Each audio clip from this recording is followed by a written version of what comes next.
Flores está disponible para traducir a través de línea telefónica. Le recordamos que si usted gusta hacer un comentario,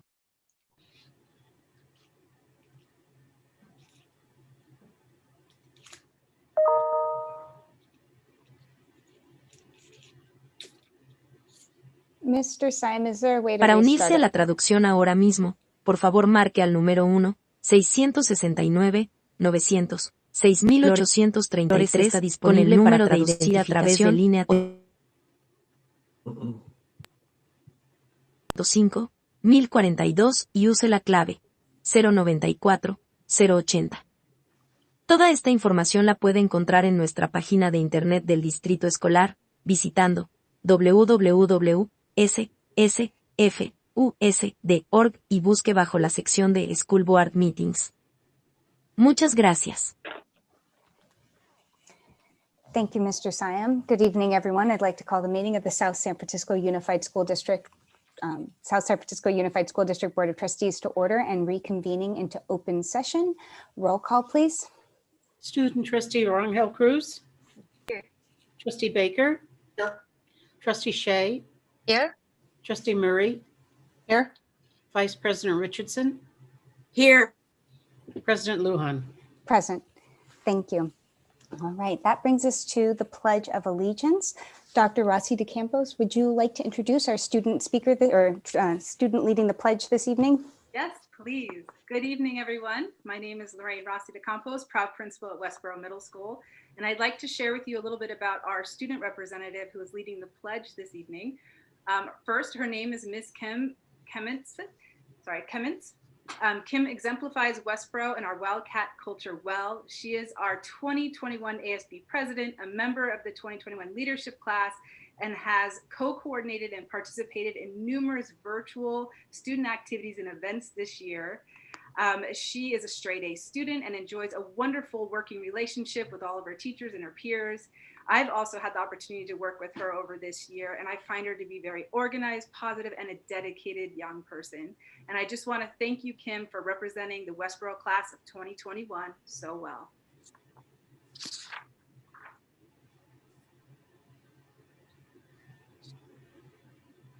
Well, thank you so much for that introduction.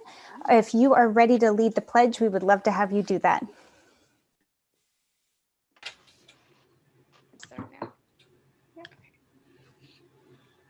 I pledge allegiance of the United States of America and to the republic for which it stands, one nation, under God, indivisible, with liberty and justice for all.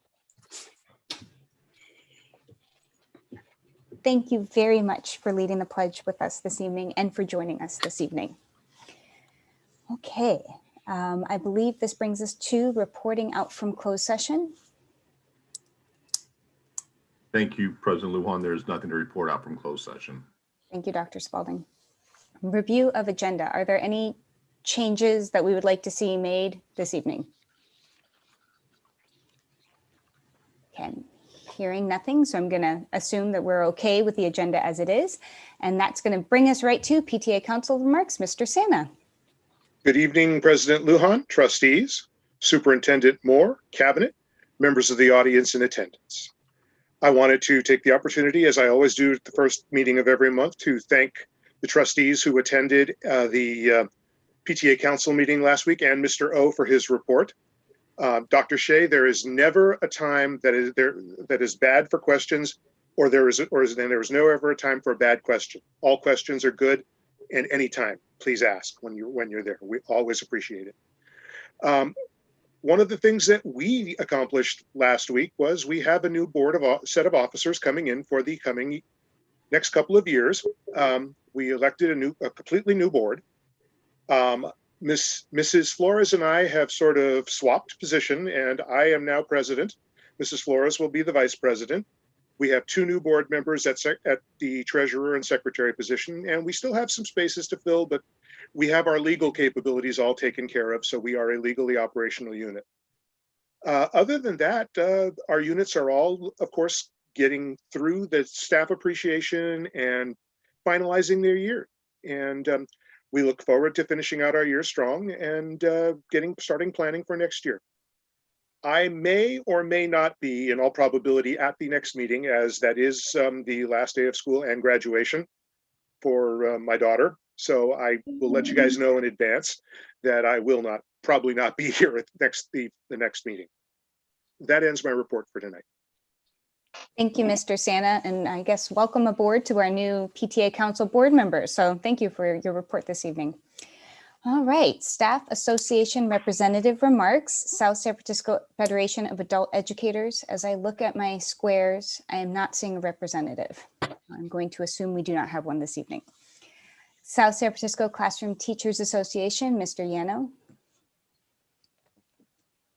Good evening, Superintendent, President Lujan, board members, cabinet, and school community. Special shout out to Kim. Great job. Speaking as a teacher, I want you to know that it has been a very strange year. I have students in my classes whose faces I have never seen and whose voices I have not heard. I can only imagine what is behind those silent black rectangles on my Zoom screen. I teach 7th grade, and though it was quite a while ago, I do remember how I felt about the world in 7th grade. Social interaction, figuring out my relationships with others, how to be with other humans, was really all there was. I cannot imagine what it would be like to have that taken away at this age. Yet this has happened to our children, and we have no idea what it will be like next year when they emerge from their COVID caves into the blinding light of the post-COVID sun. We do know that they will need as much interaction with each other and their teachers as possible, and that they will probably be at their most uncomfortable in large groups and crowded classrooms. While we can argue over the studies which show or don't show that class size is determinative of learning outcomes, we have never had those studies done in classrooms after students come back from over a year of isolation. We do know that teachers are able to give more attention to individual students, the fewer of them there are in the classroom, and that next year, students are going to need a lot of attention. This is going to be especially true in the elementary grades. Our youngest students, those in kindergarten through 3rd grade, already benefit from class size limits of 24. I am urging you to extend those class size limits to 4th and 5th grade, which currently have no cap, and can balloon to over 30 students and to as many as 35. In one of our Title I schools this year, there were 3 5th grade classes, but the principal has been told that based on the formula, because there are slated to be 59 students in 5th grade next year at that school, there will be only 2 classes. That means that in the first year after the shutdown, there will be 2 5th grade classes, one of 29 and one of 30. If you were to decide to place a limit on these classes, there could be 3 classes, 2 of 20 and one of 19. The cost of this is 1 teacher's salary, but the cost of not doing this could be much more in terms of those students' social and emotional health. Decisions like this are played out throughout our district every year when allocations of teachers are made based on the number of students in each grade. If we look at middle and high school, the situation is more dire. I have regularly had between 38 and 40 students in my classes at Westboro year after year. This was not optimal in the best of times and could be disastrous for our children next year. Already, the high schools are looking at many classes of 38 or more. If only for next year, we need class caps, which allow teachers to give students the individual attention that they will need to readjust to normal school life. And what about the future? We know that for the last decade, we have had a 2% a year decline in enrollment, which means 20% fewer students in 10 years. If this trend continues, some of our schools will have to be closed, especially if we follow the traditional formula of X number of teachers for X number of students. In a few years, some of our schools will not be sustainable. What can we do to stop this decline? We have all seen the construction going on in South City. It is all going on the east side of El Camino, the very area where our Title I schools are located. There will be families living in those apartments, and those families will be looking to put their children in school. Why shouldn't they want to put their kids in one of our east side schools? What will attract new families to our schools? I believe that attractive campuses, innovative programs, and small class sizes will do that. Thanks to the bond measure, many of these schools have been fixed up and look great. Some of them, not so much. Los Cerritos is a case in point, but we've been promised that it will be looking much better by the fall. Innovative programs. I believe that we have the most creative, innovative, caring teachers of any district anywhere. They have shown through this pandemic that they are capable of overhauling all of their teaching methods and becoming distance teachers on the fly without skipping a beat and maintaining high educational standards at the same time. They should be rewarded with a raise, of course, but they should also be allowed to have smaller classes so they can reach every single student every day. This, I believe, should be the focus of this district into the future, making every school a showcase of the best teaching in the best environment. Small classes and great teachers are the formula for success. We are halfway there. We have the teachers. We need the class size limits. This will attract the new families moving into our community and will keep our district strong and healthy. Thank you. Thank you very much for your comments this evening, Mr. Yano. All right, our next portion of the agenda this evening is the California School Employees Association's Chapter 197, but I do not see Ms. Malfatti here this evening. Do we know if she's joining? I believe she's on vacation. Okay, all right, so then we will not have those comments. Are there any updates from Personnel Commission? Just to let everybody know. Thank you, President Lujan. Just to let everyone know, the community, the next Personnel Commission meeting will be next Monday, the 17th at 5 p.m. It is via Zoom, and the link is posted in public places. But if you need the link, you can email my department, jspalding@ssfusd.org, and I'll be sure to get you that link. Thank you. Thank you, Dr. Spalding. Okay, items from the board. Any announcements, board calendar, things that we need to discuss, or board committee reports? Trustee Murray? I just wanted to say that the General Plan Committee will be off until August, and the looking at my notes here. I was in a meeting today with it was called Real Talk, a speaker series in honor of Mental Health Month. And it was presented by the Chamber of Commerce, but the speakers were from Pta Counseling Center. And it provides counseling and services to people with a primary diagnosis of drug and alcohol or alcohol dependency.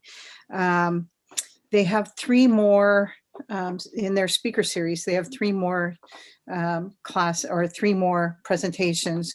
On May 13th, COVID-19 and mental health. On May 20th, mental health equity. May 27th, cultivate resilience. The cost is free for up to 100 participants. You have to RSVP.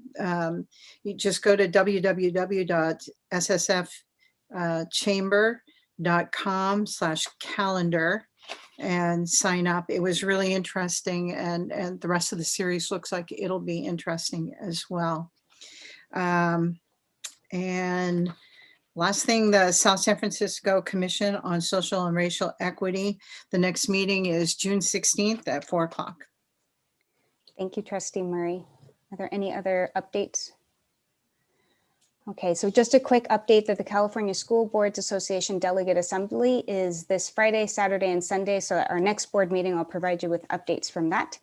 And also the Kent Awards were last Friday. I have to give a huge shout out to Mr. Siam, who magically fixed many things behind the scenes while our 2 talented MCs were talking at the podium. So thank you, Mr. Siam, for all of your help. The Kent Award edited video is actually on the San Mateo County School Boards Association Facebook page. And about an hour and 42 minutes in, you'll catch South San Francisco earning their award and being recognized. And so I think that wraps up any other updates. So I think we go to the superintendent's report, Dr. Moore. Thank you so much, President Lujan. So my first item is to recognize our outgoing student trustee, Jessica Rangel Cruz. It has been such a pleasure having Jessica as part of our school board this past semester. In spite of the pandemic and distance learning, Ms. Rangel Cruz was able to keep our students well informed, to keep us well informed. She was actively engaged and participated in our meetings. She was thoughtful in sharing her perspective as a student trustee, And she also was able to ensure that we knew all of the events and activities happening for South San Francisco High School, and really just contributed a valuable student voice in many of our discussions. And so we have a certificate of appreciation for her that I was going to send it, but then I wanted to hold it and actually pretend like I'm awarding it to you. But we will make sure that we put this in the mail so that you get it. We'll send it to your staff. We're just really happy that you had an opportunity to participate in this role, and you really did such a fine job. So thank you and congratulations. You will be missed. I have under other, before I turn it over to our ASB students, I recognized some communications that were happening through public comment, and I just wanted to take a few minutes just to address some of the things that some of our community sent forward. So I don't know if our community knows, we just transitioned to the yellow tier yesterday, which is the minimal tier, which essentially means that most of indoor businesses are now opening with some modifications, and there are obviously some implications for schools as well. But there was a question about the vaccination process. And since the vaccinations are under emergency approval, we cannot yet require vaccinations for all staff and students. Now, if this changes, we will inform our families as soon as possible. We are looking to require folks who want to be on our campus to start to show proof of vaccination, but we haven't made that shift yet. So that's not what is enacted right now, but that is where we're moving toward. Based on the information that we are hearing from our governor, from the county public health, from our county superintendent, schools are anticipated to return to in-person instruction for all students, full day, every day. And of course, we are planning to do so with health measures that are in place. And so I wanted to make sure that for our community, we understand at this point in time, based on the information that we have, that we've gathered, that we've read, that we've heard about students returning in person, we are not planning to develop a reopening plan like the plan we had to develop when we were in other tiers, and to bring students back on campus. The health information and data we're receiving, again, indicate that we will likely have some health and safety measures that we will be following. And I included this in a letter: hand hygiene, face coverings in school settings. I fully recognize that the CDC has come out with something different. If the California Department of Public Health changes, I have no doubt that the guidance for California schools and of course, San Mateo County will likely follow suit. But for now, that is in our, what we believe will be an expectation. And if that changes, we will make sure that we communicate that. There will be passive health screenings for our families to screen. And planning is already occurring for when we have a positive COVID case, and we will be providing a lot of support and training similar to what we've done when our elementary schools reopened. We met with our site leaders, we reviewed the protocols, we reviewed the expectations, and then they went and they provided the training in a consistent and common way back to their campuses, to their staff. So I heard some communications about when are we getting the reopening plan? What is the plan? And I wanted to address that. Specific protocols and processes will likely be coming from our school leaders, but please also recognize, as you know, things shift and we get new information daily. And so we are trying to stay abreast, and we are also planning for that. And so like I shared, we did send a letter out to our families. I would love to have all of our families, there's a link for a survey. If you can take that, please do that. Let us know about your fall return to school plans. If you didn't receive the letter, please check in with your school office. Make sure your email is accurate in the system. And we've also posted that letter on our district website. Now, at this time, it is my pleasure to turn it over to our ASB students who will share their reports with us this evening. And tonight, let's begin with ASB President at South San Francisco High School, Jessica Rangel Cruz. Thank you. I just want to say thank you for the certificate. I really appreciate it. And then we'll get right into my report. All right, this is my last one, so hope it sticks. Okay. Good evening, President Lujan, Vice President Richardson, Superintendent Moore, Board of Trustees, and those of you watching from home. My name is Jessica Rangel Cruz, and I am the student trustee for this semester at South San Francisco High School and South San Francisco High School's ASB president. I hope everyone is having a great evening and is staying safe. On April 30th, from 7:30 to 8:30, our seniors had our senior sunset. Although chilly, students had a great time with their friends, eating snacks and being able to chat. We had a DJ playing music throughout the event and decorations set up for our students to enjoy. Despite it drizzling during the event, many students had a memorable experience as it created a teenage cinematic feel. Towards the end, many students stood up and started to dance and enjoyed the moment, which was truly memorable. Starting May 1st until today, the class of 2021 has been posting what students will be doing after high school, which has been really exciting for seniors as we are nearing our graduation. All right. The week of May 3rd through the 7th, we posted an introduction to the current ASB classes and commissions in order to honor and acknowledge their hard work throughout this year. On May 4th, we posted an interest flyer for the district's Equity, Diversity, and Inclusion Committee. The link was placed in our link tree in our bio, and the flyer was posted both in English and Spanish. On May 7th, in honor of Teacher Appreciation Week, our senior class had a Teacher Doppelganger Spirit Day, which is really exciting. I dressed up as Mr. Scold. On May 7th, we sent out teacher appreciation cards to our teachers, letting them know how much we value their work, especially as this past year has been such a roller coaster of events, and they have truly done an incredible job to be supportive, caring, and prepared. In addition to this, our senior class posted an appreciation video on their Instagram, thanking our teachers for their hard work and dedication on May 7th. You can find all of our senior classes' activities and plans on their Instagram page at southcity_seniors21. The brand new logo was, okay, our new brand was announced on Tuesday night, on the 9th, with 9 new logos. I apologize. The brand new logo, oh my gosh. The brand was announced on Tuesday with 9 new logos, which is very much needed. Our school has been smoothly transitioning into this new logo, and you can watch the reveal video on our YouTube page at South City Video Art. All right. Senior awards were also on Tuesday. Many awards and scholarships were awarded to the graduating seniors. With many senior events and projects coming into fruition, the idea of graduating seems to be hitting harder and harder every single day. Yesterday, our seniors were able to pick up their caps and gowns in preparation for graduation. Yesterday, we also had our last freshman tour. The tour was from 12 to 12:30 to 1 and had cohorts of 10 students. All right, I have a couple more to go. Okay, we have some new updates on our website, including images from senior sunset and sunrise. You can check it out at southcityasb.com. The Sophomores Merch fundraiser is almost to an end, as it will end on May 28th. All right. And we have 2 fundraisers this month, in case anybody would like to go and help out. Our junior class has a Milk Tea Lab fundraiser beginning tomorrow and will end on the 28th. And our sophomore class on May 22nd will be holding a Chipotle fundraiser from 4 to 8 p.m.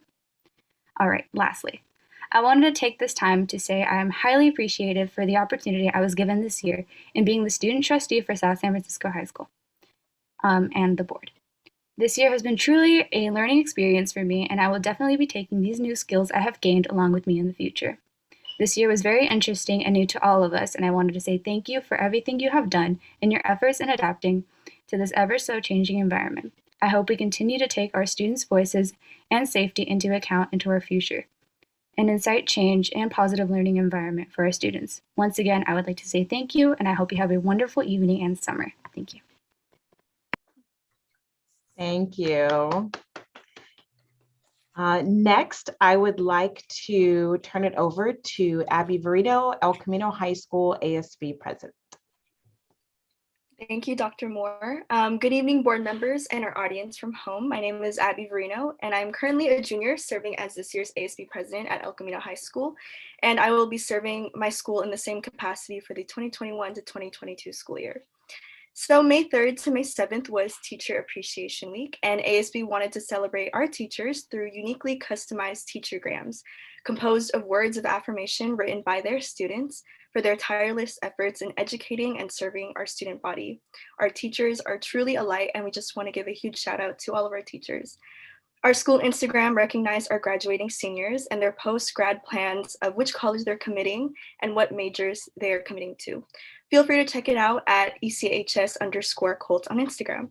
Yesterday, our seniors began picking up their class of 2021 lawn signs in the general office, and senior awards night happened yesterday on 2 days ago on May 11th. The link to the videos and awards night program can be found on the front page of the El Camino website. Congratulations to all seniors. Our junior class officers held a Panda Express takeover on May 1st and have an upcoming Chipotle takeover this Saturday, May 16th from 4 to 8 p.m. So feel free to support us for prom next year if you'd like to support. The Panda Express fundraiser had a great turnout with students and teachers coming out to support the class of 2022. Freshman officers worked in collaboration with Link Crew to host freshman tours so that they are able to find a sense of familiarity for the campus when they return their sophomore year. For the month of Asian American Pacific Islander Heritage Month, our creation team will be recognizing AAPI students by sharing what custom, tradition, or food they enjoy the most in an Instagram post. Our outreach team will be having an Instagram takeover where student leaders will review food from local Asian-owned businesses, such as Truden Boba in Daly City and Ben Tray in South City on May 22nd. And we will also be doing a Spirit Week next week from May 17th to May 21st for AAPI awareness. For example, posting your favorite Asian American artist. Our Linker team has been selected for the 2021 to 2022 school year, and they recently just met in person yesterday on the field for a May Day training. Our cheer team is hosting tryouts for next year's team tomorrow via Google Classroom, where students will be able to upload their own tryout videos. Our spring musical, I Hope I Make It, will be filmed and aired on YouTube under the El Camino Drama Department channel on May 21st. Tune in and support our drama students for their hard work on this musical. Our Advanced Performing Dance, otherwise known as APD, cast has been finalized as well, and current APD and next year's APD had a dance rehearsal yesterday on campus to prepare for an end-of-the-year performance. El Camino ASB is feeling very bittersweet as we prepare to say farewell to our 2021 seniors. We were so excited to see what future endeavors they will take on next. Congratulations to our 2021 seniors. We are truly so grateful to have witnessed your growth and perseverance throughout the year. We are also so excited to welcome the class of 2025 freshmen and cannot wait to meet this new class of leaders. As this very unique and trying school year comes to a close, I'd like to thank Superintendent Dr. Moore, Cabinet, and the board for your support during this difficult year. A huge thank you to all the El Camino faculty, staff for your continual support to the students and their families, as your hard work is never overlooked. Thank you to all the students within this district for your perseverance, your leadership, and your support for one another. And to all our families for your patience, your understanding, and your partnership with El Camino High School and other schools within our district to provide a learning environment within our homes. Lastly, I'd like to give a big thank you and huge shout out to my counterpart and ASB president at South City, Jessica. It has truly been a heartwarming experience being able to serve alongside of you, and you are truly a light. I will remember all of our interactions, even if we never got to work in person, and thank you so much. And I know that you will do so many amazing things in your future. So thank you, everyone. This year was such a pivotal step in my own leadership journey. I plan to continue my servant leadership and to continue to serve my community. And I can't wait to see the change we'll make together in this upcoming school year in the fall. Godspeed to you all.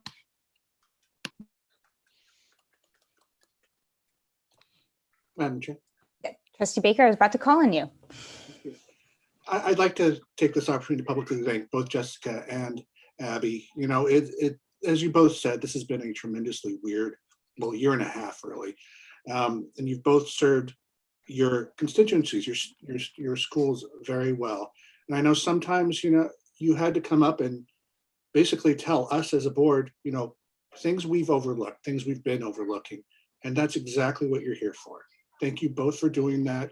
Please keep it up. And Abby, I'm assuming we'll see you next year. Look forward to continuing working with you. Thank you, Trustee Baker. That concludes my report, President Lujan.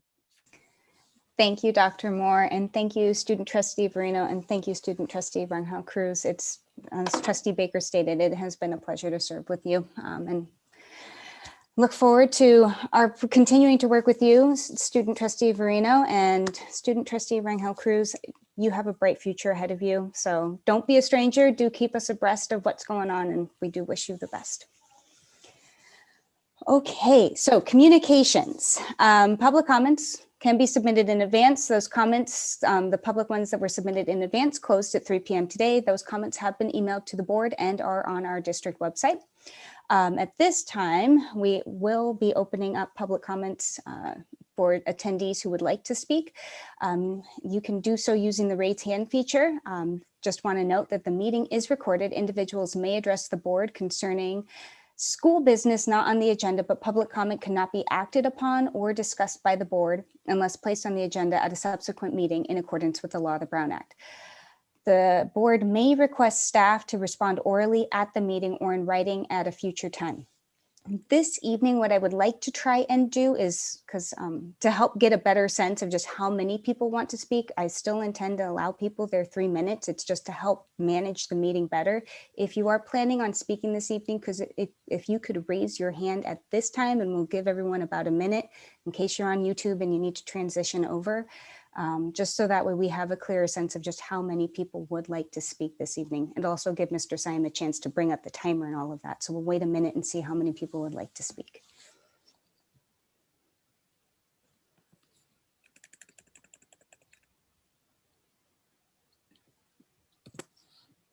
Okay. At this time, I'm only seeing 3 hands, 4 hands, good. Okay, good, perfect. Because it's only 7:35. I only waited 30 seconds, my apologies.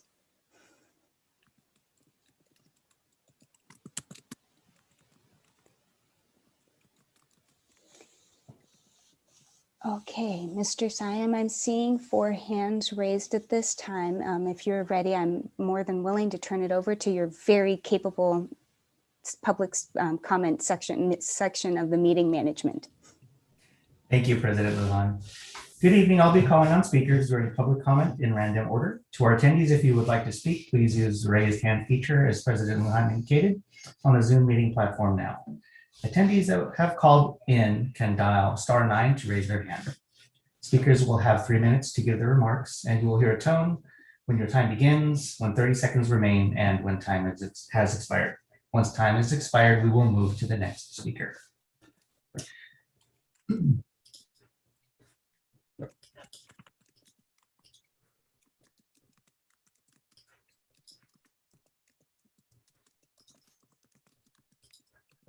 Okay, at this time, I would like to call Nick Sora Furman.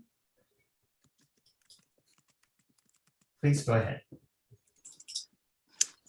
Thank you. I'm going to have my daughter speak on my behalf. Good evening, Board of Trustees, Dr. Moore, Cabinet, and San Francisco community. My name is Natalia Hernandez Furman, and I am a 6th grader at Westboro Middle School and a leadership student. I am here tonight to advocate for outdoor education and share the reasons why. As a former Monteverdi student, I didn't have the opportunity to experience outdoor ed as a 5th grader due to the pandemic. Outdoor ed was an event I had been looking forward to for years because everyone had great things to say about their experience, including my brother. During 4th grade, I spent time with fellow peers and parents fundraising for outdoor ed and preparing by watching educational videos.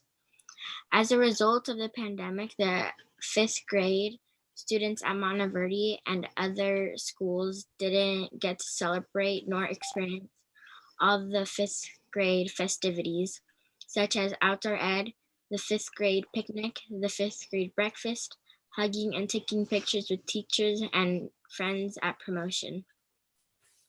At yesterday's WMS PTSA meeting, several teachers indicated interest in supporting and participating in outdoor ed if this opportunity is approved for students.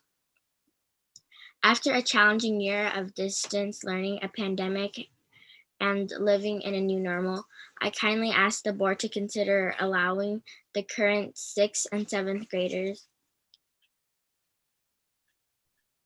I kindly ask the board to consider allowing the current 5th and 6th graders to have this once-in-a-lifetime student experience of outdoor education. Thank you so much for your time and consideration.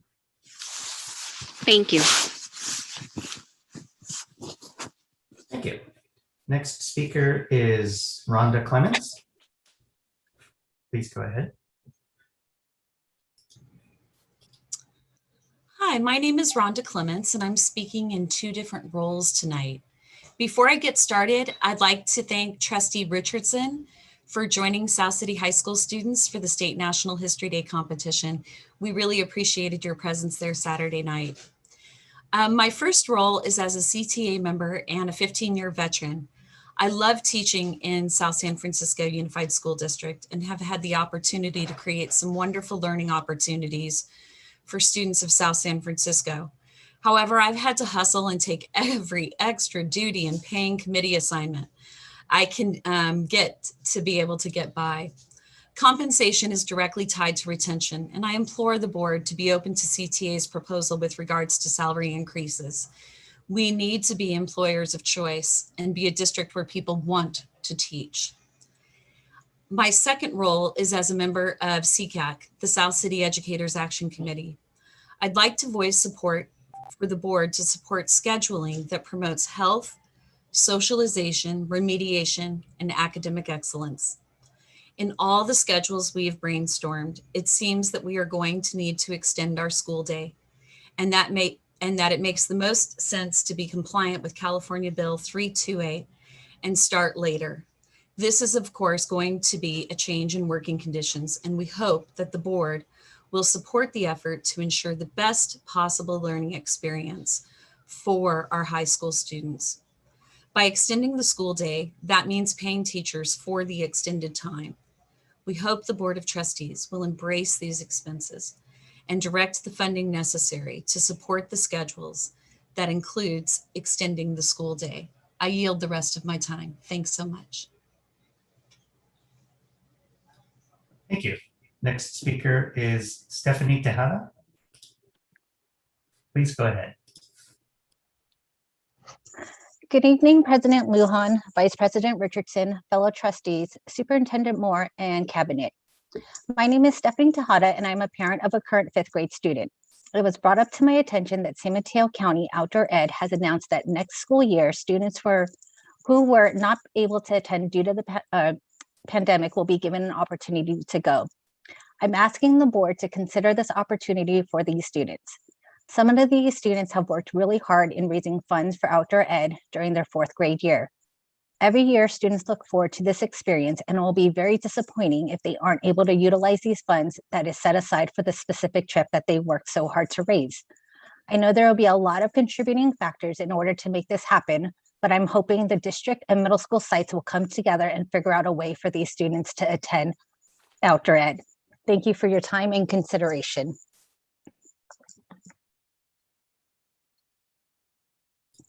Thank you. Next speaker is Robin Naboon. Please go ahead. Hi, my name is Robin. I too am a parent of a 6th grade Westboro student. He's my youngest of 3. We were at Verito for 11 years to have the pandemic kind of come crashing in on us. I'm also advocating to let these kids go to outdoor ed. They've missed a lot of 5th grade activities. I mean, my son watched his older brother and older sister go. First day of 5th grade, he was excited of all the 5th grade activities he was supposed to have, and then ended up missing because we're now in this new craziness. And I just feel that these kids deserve a right to, if we can do something to give them back what they lost, I think there would be a lot of people willing to get this going to let them experience this. I know I went as a 6th grader and I still remember it to this day. So I'm just asking that we kind of try to do what we can to get these kids some kind of something back from what they lost. I mean, they, like Natalia said, these kids fundraised at 4th grade for this opportunity. They were excited, they worked hard, and just to have it yanked away from them is kind of, it just kind of hurts. But thank you for listening.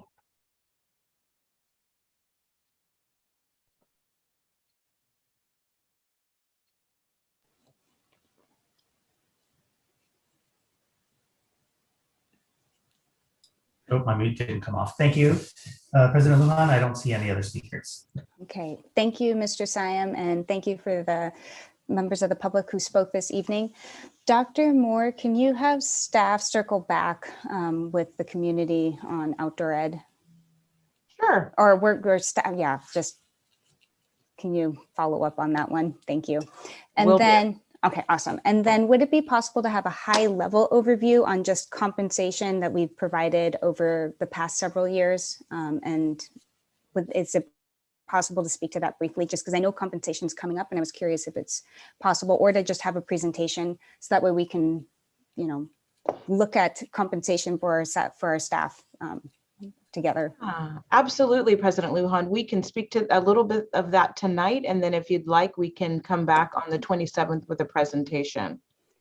I think that would be good, just because I know that last meeting and then also this meeting compensation has come up, and I do want to be responsive to the fact that it is coming up. Of course, I will turn it over to Dr. Spalding, who can speak briefly about that. And then, of course, we will return next board meeting. Thank you. Thank you, Dr. Moore. Just real quickly on the compensation piece, I will be happy to do a presentation for the Board of Trustees and community at the next board meeting. Currently, our compensation across San Mateo County, based on 2019-20 J90 data, which can be found on the California Department of Ed website, our starting salaries are, out of 24 districts, San Mateo County, are the 11th highest, and our highest pay, and that's at $57,000. That's without the additional raise that was given. Don't you have 5 seconds left? Oh, come on. And then at the highest paying rate, the highest salary can be earned. Comparing the other 24 districts, we are the 14th highest paying district. So we are not the lowest paying district, either at starting salary or at the highest salary. If that's a high enough overview for you at this time. No, that's absolutely perfect. It just kind of helps provide a perspective, and we look forward to the presentation. So thank you very much.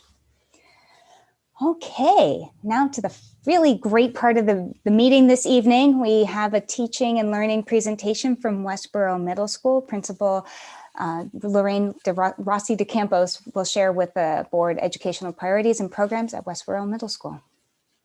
Thank you, President Lujan.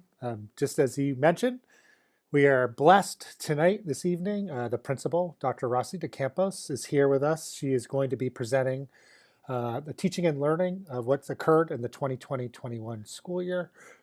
Good evening, Dr. Rossi de Campos. Good evening. Thank you, everyone. Let me just get my presentation up for us, if that's okay. We'll get started. All right. Can everybody see that? Okay. Yes. Yes. Good evening, President Lujan, Vice President Richardson, Trustee Murray, Trustee Baker, and Trustee Dr. Shea, Dr. Moore, Dr. Spalding, Mr. Irish, Mr. O, and all other members of the South San Francisco Unified School community with us this evening, especially the Westboro staff, students, and families tuning in tonight.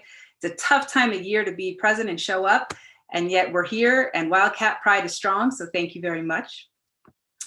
Board and Cabinet, thank you for this opportunity to celebrate with you the incredible journey that Westboro has embarked on through this global pandemic, statewide school closures, and a new pedagogical approach to teaching and learning known as distance learning. I want to start by showing you the list of various communication hubs for our Westboro families that we created. Critical information sharing this year took place, and each site holds a slightly different purpose or function. And yet they overlap to complement each other very well. Some are more student friendly, some are for everyone, and some are more parent friendly. And when you have a moment, I just hope that you'll take a second to look through them if you haven't already. Now, I want to start by talking about our vision. It holds strong even in the middle of a pandemic, and especially in the middle of a pandemic. We believe in a healthy, happy Westboro, and it's important to us because it showcases our emphasis on team development, self-care, relationship building throughout the organization. And maintaining these practices this year was critical for supporting our students in our community through such a tumultuous time. To further set the context for our journey, I want to bring us back to the car graphic.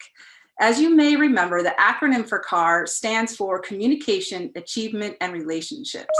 And our approach to managing the pandemic and distance learning for this year was to dig deep into the core components at an organizational level. We quickly identified our communication modes and platforms and then built our communication strategies for communicating with students and with families virtually. For students, the focus was on designing virtual learning spaces and maximizing Google Classroom. Office hours were a key piece to communicating and relationship building.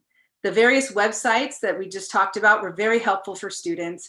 Much of the Wildcat virtual community was supported through our monthly class meetings and the ASB leadership website. Positive feedback from families helped to confirm that weekly updates via email and posted on the website were key for keeping everyone informed. The WMS 2.0 school-wide distance learning landing page was also helpful for finding teacher-specific information like their own individual landing pages. Our monthly tea time at the principal meetings right before PTSA meetings also provided families with a platform to be able to hear the latest updates, discuss plans, and ask questions.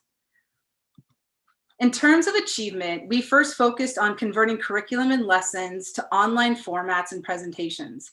Teachers embraced a myriad of platforms like all things Google, Zoom, Flipgrid, Pear Deck, Nearpod, Padlet, Screencastify, and Jeopardy, and Jamboard, Jeopardy too.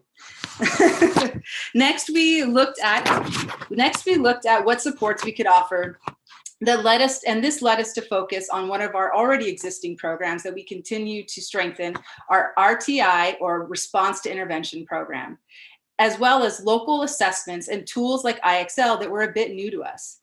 Finally, we knew we needed a way to bring our Wildcat roar with us into cyberspace. So we transformed our PBIS program into a virtual one with a remote roar. As we were working on the academic and achievement piece, we always prioritized the relationship building. This year, more than ever, it required strong working relationships from everyone to make distance learning work. In some cases, it was relationships that kept kids checking in with us, even when they were facing personal and family issues that made it difficult for them to attend regularly.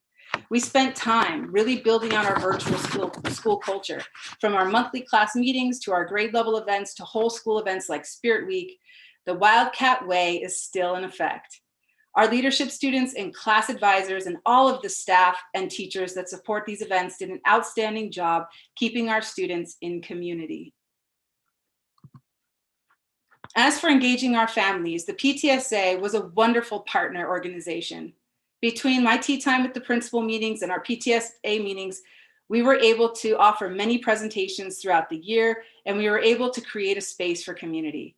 Additionally, the PTSA Kahoot nights were a great way to blow off some steam and enjoy some friendly competition. With our CAR defined, I want to look deeper into the teaching and learning aspect of distance learning at Westboro. In order to do that, we need to start with our LCAP goal. As I shared with you, part of our vision is to align our site work with the district's LCAP and goals at the district level.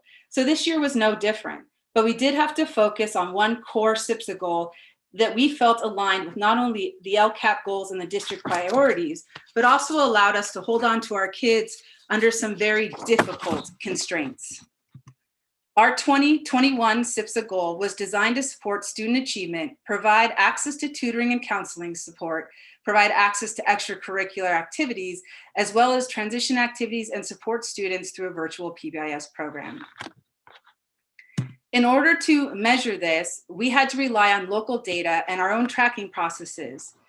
And we currently are looking at our Infinite Campus data indicators, our IXL data, as well as our RTI tracker, which we're really looking at students that we consider at high risk with multiple Ds or Fs. And then we were also considering our suspension rate. Luckily, we didn't have any instances to report this year, so I won't discuss that any further, but I will go deeper into the other measures. So what are we measuring? Well, we're hoping to maintain that 94% that we saw at the end of last year in terms of engagement or better. We were starting to implement IXL as a part of our RTI program and also used for math and language arts. So we wanted to see a growth rate in each grade level, both in English and math, of 5% or higher. And then in terms of RTI, we were really focusing again on those high risk or at promise students. And so initially in Q1, we determined that 20% of our sixth graders, actually 36 of them, which was 20% of them, had multiple D's and F's. And in seventh grade, we had 48 or 26%. And in the eighth grade, we had 46 or 25%. So we wanted to see this decrease by at least 3%, hoping for more. Now it is early, and I need to remind you that we are in the Q4 progress report. Q4 is not over, but it looks like we're well on our way. If you look at the daily average attendance for April, we're at 97.42%. We saw more than 5% in all areas but one in terms of our IXL, and then we definitely saw a decrease. The only caveat with this data is that because of the semester classes, students are taking different semester classes in Q4 than they were taking in Q1. So that does mess with the statistics, and I just need to be transparent about that. But I still am happy with the percentages. We went down from 20% to 16% in sixth grade, from 26% to 20% in seventh grade, and from 25% to 14% in eighth grade. So we're finding our groove a little bit better. But again, I need to remind us that we're still in the progress report phase, and so it could change. All right. So what are the main takeaways so far, though? Again, the data comes from the Q4 progress report, but I remain optimistic that we're going to maintain or reach our benchmarks. And I believe that we've been able to do so because of these core practices and programs at Westboro. So you may recall that we have that wonderful response to intervention program, and we continue to dig deeper into bringing life into it and really connecting it to the rest of the work that we're doing. And what we do is we basically identify our struggling learners using tiered levels of support to meet their needs. And then the grade level teams meet once a month. And this venue really allows them to analyze individual student data. And it's not just grades, it's also how they're progressing, their behaviors, anything that we can do to try to support them, linking them with counseling, linking them with our academic center, tutorial options, things like that. And we monitor their progress according to the plans that we put in place. This year, we spent a lot of time streamlining our documentation for articulation and for tracking purposes. And then next year, our focus is really going to be on streamlining our supports and utilizing the SST process and how that relates to RTI. The other thing that was less known is that in the middle of all this, we redesigned our special education program. We were lucky enough to gain an RSP program in the fall, but we kind of had to implement all of it in the middle of the pandemic. So we also gained a moderate and severe CBI program. We are so proud to be able to offer such a range of services and supports now for students. And it really is turning into a needs-based program. And next year, we're focusing even more on inclusion practices and excited to be able to continue the work. So, as much as I am excited about how we've achieved these outcomes and what we've accomplished in the middle of this crazy year, I do want to go deeper into the stories of our teachers and share what it was like for them, the good, the bad, and the ugly, because as we know, this year definitely came at a cost for everyone. And I can't tell the story of Westboro Middle School 2.0 distance learning without including the voices and perspectives of our amazing teachers. So in order to capture some of their experiences, I asked them to complete a questionnaire for me. It covered 6 areas: communication, which is what you see now, collaboration, curriculum and design, student engagement, self-care, and kind of a final thoughts, which was like pros and cons and other section.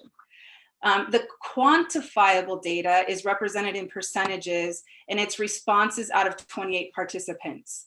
The qualitative data is paraphrased, streamlined, and grouped by common theme, and the statements will appear in order on the page from the most referenced, meaning about 4 or 5 teachers said similar things, to the least referenced, meaning only 1 or 2 teachers said something similar.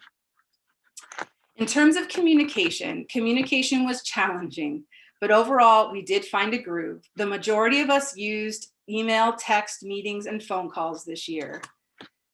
Please note that using both School Loop and Google Classroom made it difficult to keep students informed and responding. But we did appreciate the responsiveness of colleagues and administrators throughout this difficult year. In terms of collaboration, we were able to collaborate usually on a weekly basis, although we did not have as much time as we did in terms of site collaboration the previous school year, and this did impact our work. Most of us met in departments or grade levels, and we had the support and the ability to process and bounce ideas off of each other.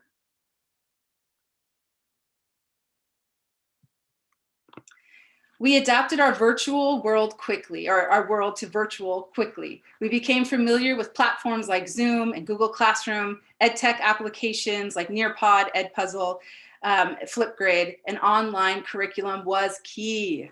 We relied heavily and realized quickly that quality over quantity and that less was more. And as a result, we focused on priority standards, reduced workload, mental health support, and building relationships, again, was critical to our work this year. This slide is just to illustrate the scope of the resources that teachers at WMS used during distance learning and quickly figured out how to make a part of their virtual classroom. With this steep learning curve in mind, let's look at how long it took for us to find our groove this year. To me, this is an impressive slide given the strain of the pandemic, but it also illustrates the erratic nature of this year for students and staff. I want to really draw your attention to this next slide. Please look at the time that it took for many of our teachers to work their magic this year. A large percentage of them were working additional days or two every week. And it seems like the second semester did lessen demands for many, but not all. And you can imagine that the impact, though not surprising, right, but important to note, was there, especially, you know, the exhaustion. But what I am so grateful for and what I see as high hope is the positives that were also identified. As I said earlier, this year came at a cost, but we saw a huge amount of growth, innovation, and flexibility in thinking and new approaches to teaching. According to the questionnaire, this is what we can expect to see live on from all of this, which is very exciting. And some of these technology platforms and ed tech apps look like they're going to be here to stay. So again, looking forward to that change and what we've been doing for so long. In terms of student engagement, as I keep saying, relationship building is the key focus at WMS, even in a normal year. And this year it was even more critical. And our faculty and staff stepped up. I want to show you all the ways that teachers work to build and foster positive relationships despite the constraints of distance learning.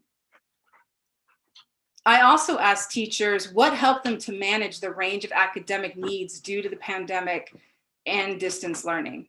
And these were the primary supports that they offered as evidence.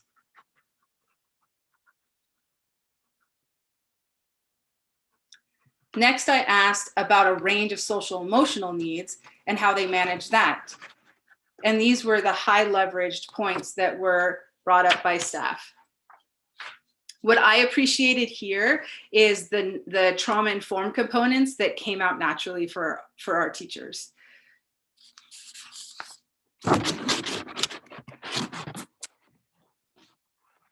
In this one, they're really focusing on the primary pieces that worked. So what were the high leverage that allowed them to hold on to kids that were struggling? Office hours was a very big repeating theme, creating space to just share and make connections, like even just showing their pets, their cats, things like that, regular communication attempts, ways to kind of build that community without being able to be in the same room with somebody. In terms of self-care, it's another core focus at Westboro, and I'm proud of the amount of our teachers that were able to care for themselves on a daily basis. And I know the others tried hard, it was just the demands were so intense. But here are the different ways in which that they incorporated self-care into their work day. Very exciting. We've practiced a lot of these together in staff meetings as well. And just for fun, I wanted to show you some of the things they did for themselves outside of the workday to stay positive and balanced this year. And then finally, this is where we come to the other section and focusing first on the cons. I don't think any of these are surprising, but they are some points that our teachers would like you to know about.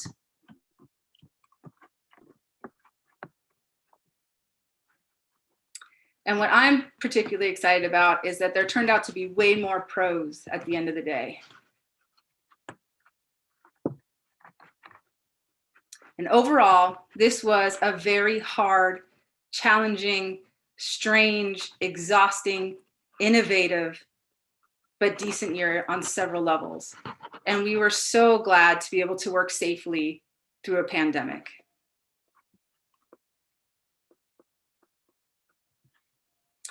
From an organizational lens, there were also some lessons learned.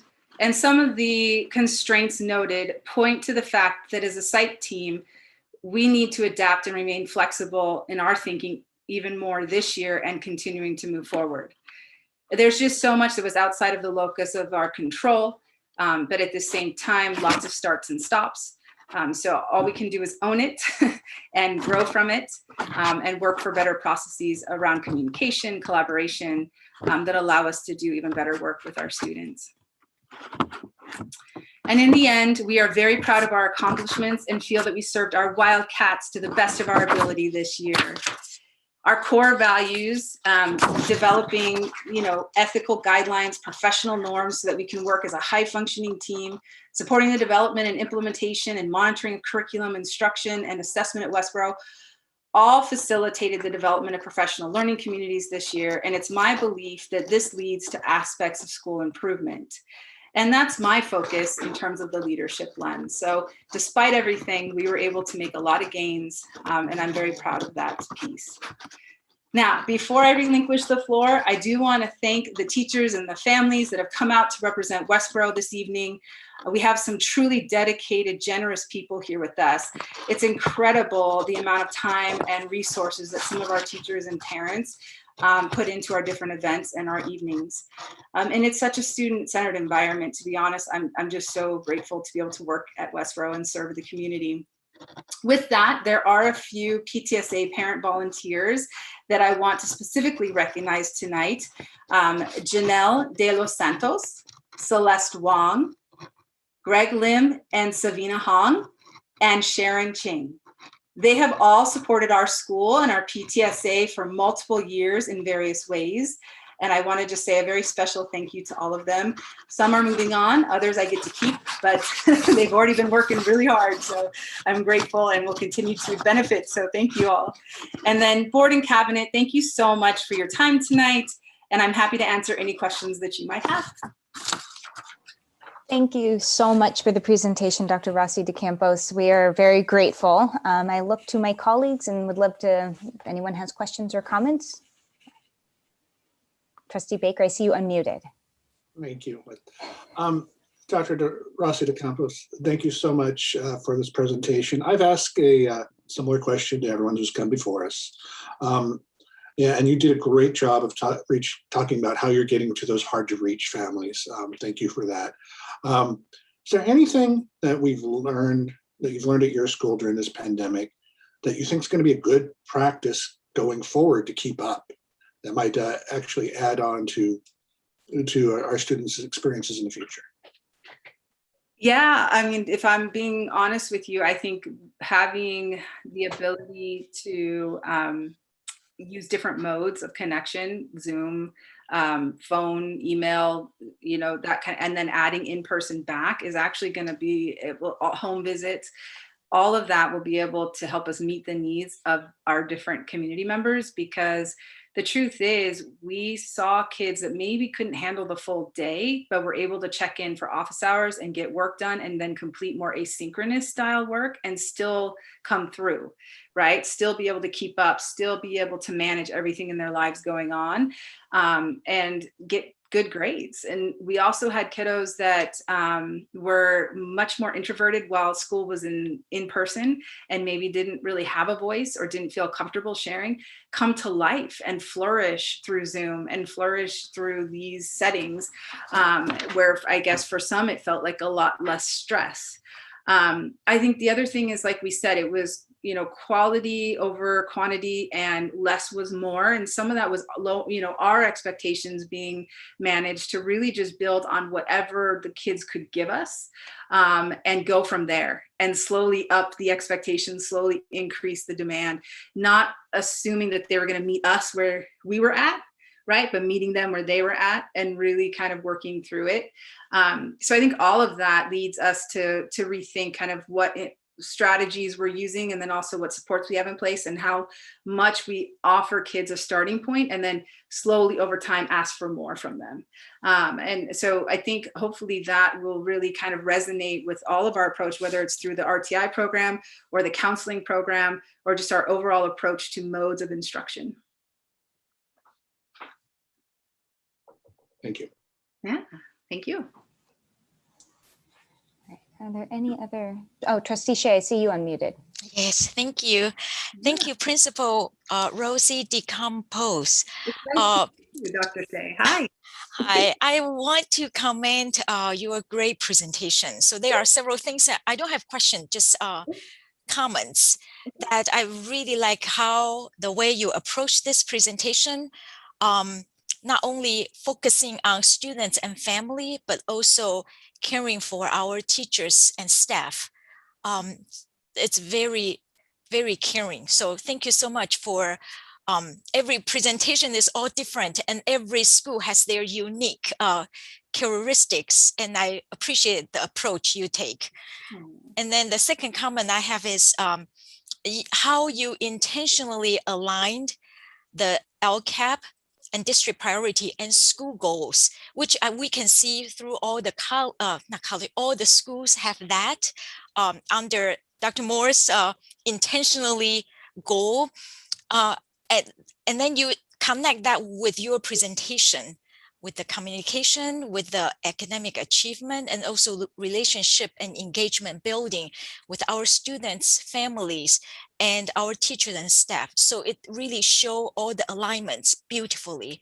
And then the performance, even though we don't have the state results, but you also show our internal results, and that is really great performance under this difficult situation. So I just want to commend your leadership and your great team's work. Thank you. Thank you. Thank you. Vice President Richardson, I saw your hand pop up. Yes, it has gone up. Dr. De Rossi, De Campos, I really love this narrative because it really hits everything. And if we're going to look back at how we did, I mean, looking at your account, it was like a snapshot into the whole year. And I just think it's so well put out and what the strengths are, and the ELA and math diagnostic scores. I mean, in that part of the city, your English learners are, what other language are you dealing with? Or are you dealing with Spanish speaking? That came to mind. So I had that question. And I also appreciate the daily average attendance, which was 97.42. That's excellent. And I was just out of 542 out of 548 students. What a great average. So I commend you how you managed to just put everything in perspective and still come out so in such a positive way and just put everything. And I love to hear about the special ed program. Every time I see that, I see a family using our local schools instead of putting them in other schools where they're not in the near their homes. So I'm happy that our special education has new programs in to offer. So thank you for your collaboration this year and your resilience. I think we're all survivors to this. Agreed. That's how I see it. Thank you. Thank you. Trustee Murray. Yes, I just wanted to thank you and your entire staff for the effort that you put into this very hard year. I especially love the fact that you were, that one of your goals was to make space for community. I think that's so important, and it'll be so important moving forward. I also appreciate your attention to the emotional health of not only your students, but your teachers. And I think that's important as well. And so a big thank you from me.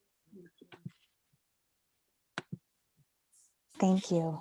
And I too would just want to definitely begin with a thank you for the presentation. And I want to commend you and the staff for just, as you went through your presentation, as you described the supports, whether you were talking about relationships or academics, the comprehensive nature really speaks to the way the Westboro middle school community has really come together to respond strategically, and just the level of supports, the amount of them was really impressive, and it was clearly student-centered. I also want to give a huge shout out to the students and the families, because this year, as you know, you went through your presentation, it was trying on staff and it was trying on students and families, but you clearly came through it together as a community. So thank you very, very much.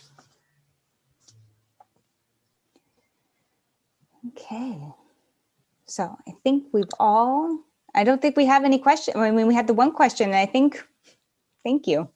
Yeah. All right, thank you. All right, so I believe this brings us to the consent agenda this evening. The following items are submitted for board approval. One motion will authorize the action for those items so designated. Vice President Richardson has her hand up. But oh, sorry. Vice President Richardson, is there an item you would like to pull on the consent agenda? You're muted, I'm sorry. I don't believe I do. I just had to ask about the mural that from the grant. I just want to know if we've used that artist before, that they got a grant for, and that was my only question, but I did not intend to pull anything. Do you want to ask, I mean, is staff okay answering that question? Does somebody know? I should have asked before, but I just sort of came to my attention at this time. So other than that, I don't have any other question. Or perhaps staff can circle back. Okay, staff will circle back with you, Vice President Richardson. Mm-hmm. Okay. Thank you. I appreciate that. If there's no questions, I'd like to move the consent agenda then. Okay, so first by Trustee Baker, second by Trustee Murray. Roll call, please. Student Trustee Runghill Cruz. Yes. Trustee Baker. Yes. Trustee Shea. Yes. Trustee Murray. Yes. Vice President Richardson. Yes. President Lujan. Yes. Okay, motion carries. All right, our next item is an information discussion item that we have about 14 minutes till we take breaks, so I'm okay opening the item and then we can take a break as needed, or at 8:30 since we need to, if that's okay with the rest of the board. Yes, I'm fine with Okay, it. I'm seeing lots of nods. So our next item this evening is discussion of the renaming of Unipressura Elementary School. Principal Teresa Sampayan will provide to the board an update regarding potential name change for Unipressura Middle School, or Elementary School, sorry. Thank you, President Lujan. Before we introduce Principal Sampayan, I just wanted to contextualize this item. The purpose of this item is really just to provide an overview, an update for the board based on actions that Principal Sampayan and her school community have taken regarding the potential name change at Unipressura. So as you have in your board packet, on November 12th, the board did discuss this item. You all had a pretty extensive dialogue about what the next steps were. And I think we agreed on the fact that April or May would be a good time to report out on what the change would entail and include the costs before actually digging in deeply and moving forward. I think there's a lot of acknowledgement about where we currently are with distance learning and everything that was on the plates of our school leaders and their staffs and our families. And so really what I've asked Principal Sampayan to do is to give just a high level look at what she has been able to do. And then we can seek additional direction from the school board if you'd like for us to continue based on the results and the information that she shares or not. And so with that, I am happy to turn it over to Principal Teresa Sampayan to walk us through some of the work that you did, and then we can address any questions the board may have. Thank you, Dr. Moore. Good evening, President Lujan, honorable trustees, student trustees, and cabinet. As Dr. Moore stated, after the November 12th meeting, I took some steps with the district support, Dr. Moore's support. In January of this year, we sent a survey out to the JS families to gauge our community's stance on changing the name of JS, as well as provide an opportunity to share some thoughts. Also, the purpose was to solicit interest in serving on an advisory committee. The survey was sent out via school messenger. It was posted on Class Dojo, and I shared the link during a meeting with the principal that I had on January 14th. About 50% of our families were in attendance at that time. The results of the survey, of 243 families, 110 surveys were completed. And here are the questions and the answers. One of the questions were, do you think JS Elementary should be renamed? 60% of the respondents said no, 29% said yes, and about 11% answered with a maybe. The next question I asked solicited interest on serving on a community advisory committee if the renaming were to proceed, and 23 respondents said yes or a maybe. So currently, the Community Advisory Committee consists of 4 teachers, 7 current parents or guardians, and 1 Daly City official who is now the Vice Mayor, Dr. Rod Das Magbual. And we had 2 meetings. In February, 13 attended the meeting, and in April, 7 attended the meeting. The Community Advisory Committee meetings focused on several different topics, such as we reviewed the survey results. We discussed different outreach techniques and ways to educate the community. We reviewed the proposed administrative regulations, and we reviewed other school examples of a school name change. So with that, our next steps, we are going to seek direction from Superintendent, who will get direction from the board on whether we continue to move forward at this time.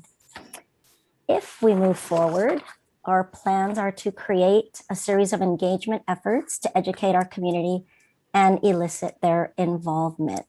I think with the distance learning and reopening in our afternoon block, thank you very much for that. It's been so fulfilling to have a third of our school on site. Just the happiness of all involved, our teachers, our parents and families and guardians, and especially the students, to hear their laughter. That was an aside, so excuse me. Okay, back to the fiscal implications. So we walked around just to look at the items that had the JS name on it, Unipressura Elementary School. And with Mr. O's help, the estimated cost to change the name of the items that we have currently should not exceed $50,000. The electronic marquee will cost approximately $20,000, a big chunk of that.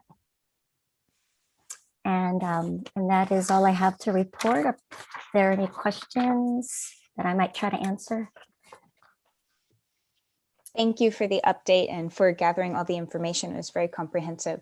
Vice President Richardson, I see your hand raised. Yeah, I'm trying to do it right. Yes, thank you, President Lujan. You just saw me flailing around and you rescued me. I just need to know this on the administrative and Ms. Sampayan. Can you tell us what is entailed as far as work that behind the scenes? Who do we have to contact in the state, the local? You know what I mean? We have to kind of tell everybody. So what does that entail like? What does that look like? May I defer the question to Dr. Moore kindly, please?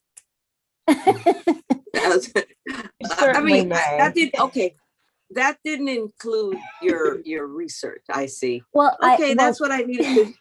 Actually, that's what I need to see. Vice President Richardson, Dr. Moore did provide a proposed administrative regulations, and it's pretty in depth.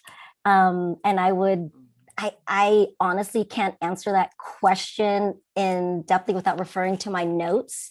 But since they're proposed administrative regulations, may I kindly please defer again to Dr. Moore?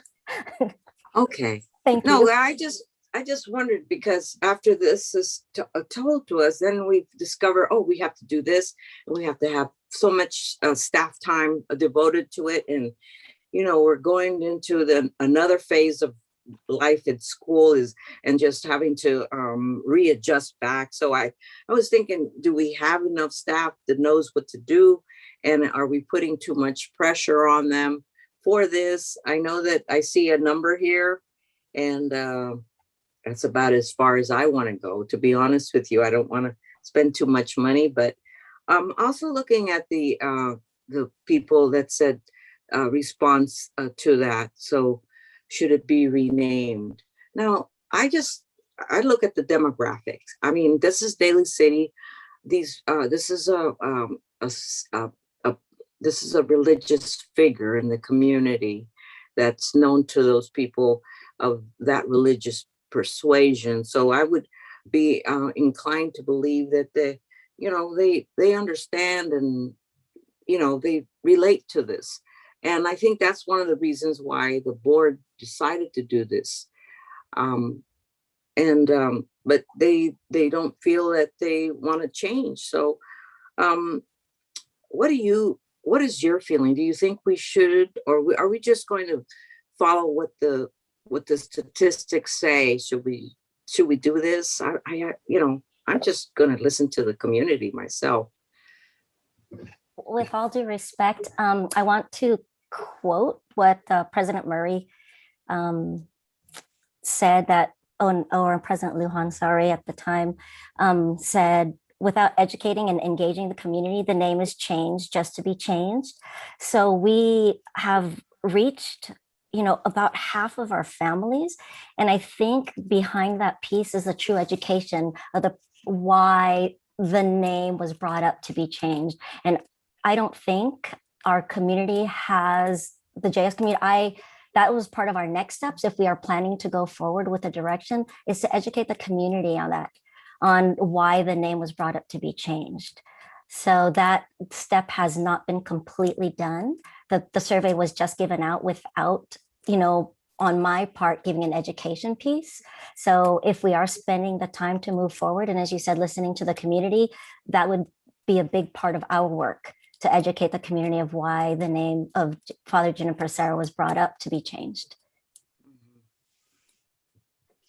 Well, I'm of the position, and I voiced my position on this.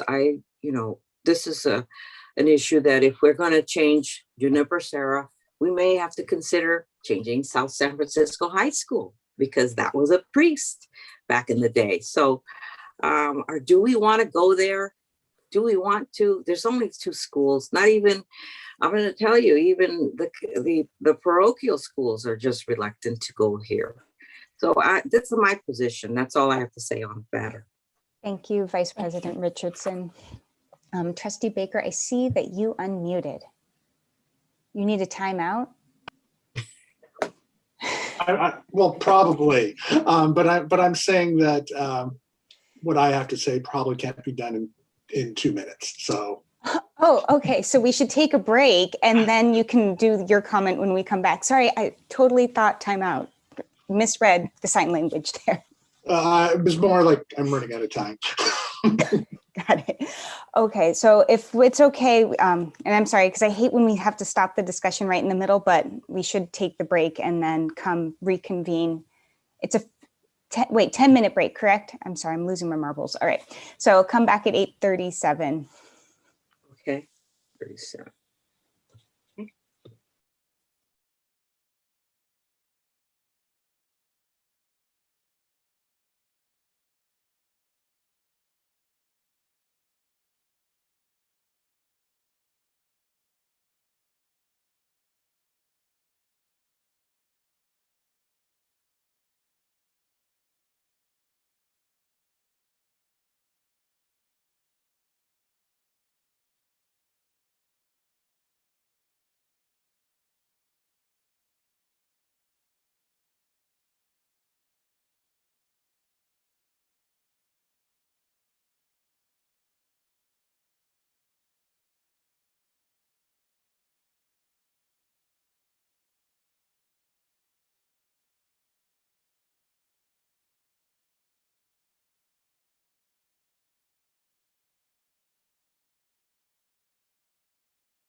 Okay, see everyone coming back. Awesome. Good to see you all.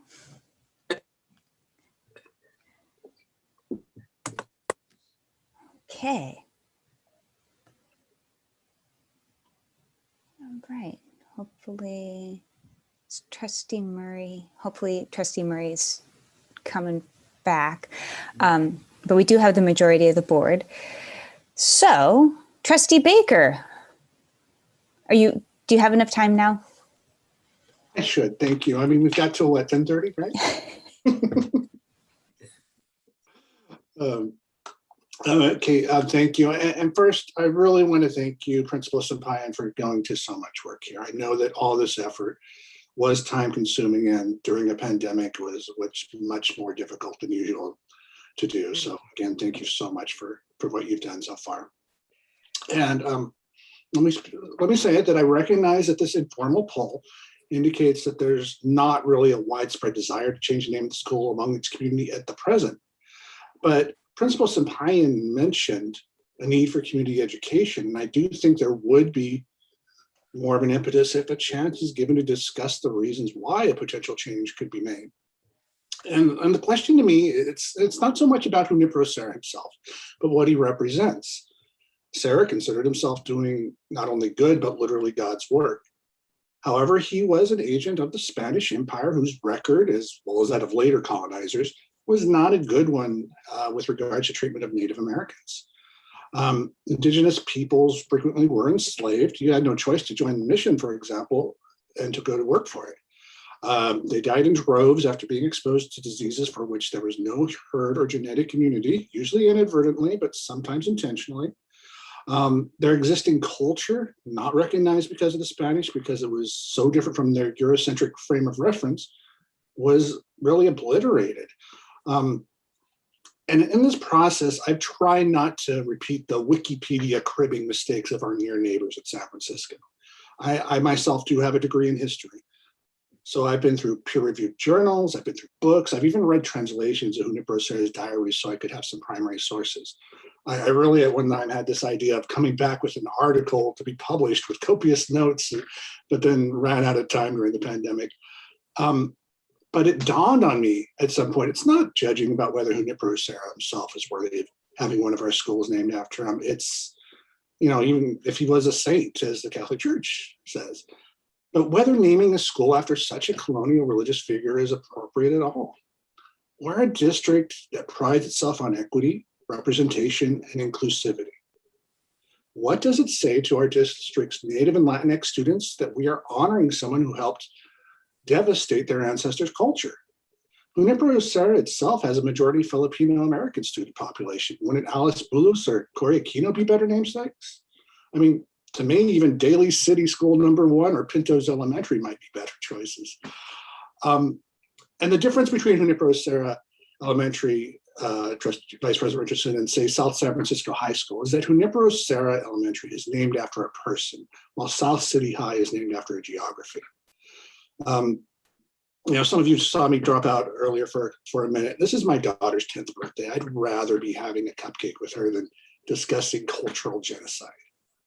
But we as a board have been encouraged over the years to stand up and point out when we see something out of place, to be willing to be uncomfortable. And that's what I think I'm doing now. I would like at some point in the near future, when the pandemic and return have been dealt with, to reserve this conversation on a larger community context, one where the respective cases can be made and discussions can be robust. And until and unless that happens, this is an issue that will continue to percolate, not just from me, not just from former Trustee Flores, but through our community as a whole, and will belay our district's attempts to be culturally sensitive. And that's really all I have to say at this point. Again, I'd like to, when it's appropriate, continue this conversation. Thank you very much, Trustee Baker. Do we have thoughts from our other trustees? Maybe we want to hear from Abby. She's got something to say. Thank you, Vice President. I feel like you just read my mind. Sorry, I can't see my raised hand feature, but I just like to back up everything that Trustee Baker said. I definitely agree with a lot of the points that he made, not only because it was historically accurate, but it was also very true what he said about how a lot of our students from this school are predominantly like Filipino or Asian American.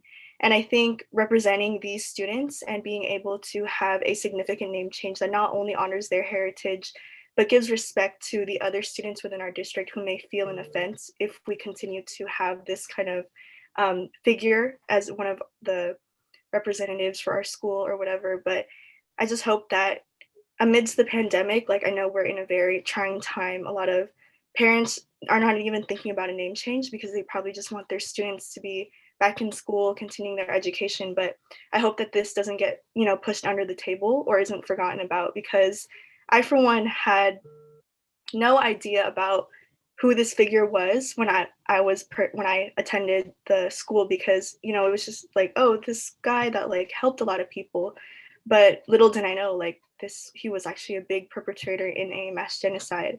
And I think that we have such a diverse community, and we should be able to respect and also like highlight more cultures, because yes, like we have so many like diverse cultures within our district, but it'd be also nice to pay respects to any Filipino or Asian American descent for this school in particular, just because it's a lot of students, are Filipino from that school or Asian American. But yes, that's all. Thank you, Student Trustee Verino. Much appreciated. Principal Sampayan, I saw your hand pop up. I would like to thank Trustee Baker and Student Trustee Verino for their views. And Vice President Richardson, thank you for your questions. I just wanted to point out, though, the approach should be intentional, which I totally and wholeheartedly agree with.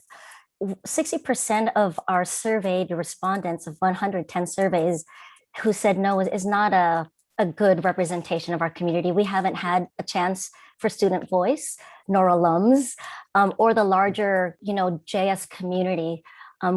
We just sent the survey out to our parents. So I don't think it's a large enough sample or of respondents. I also wanted to point out that the regulations are pretty intense. They're very involved. So thus the approach as intentional and strategic will be followed. So basically, I just wanted to say we need a lot more community input, and the community education is huge. And that will be the next steps if, I were given the direction to move forward. Yeah, but thank you. And I also wanted to mention Mr. Fang was also helpful in gathering information.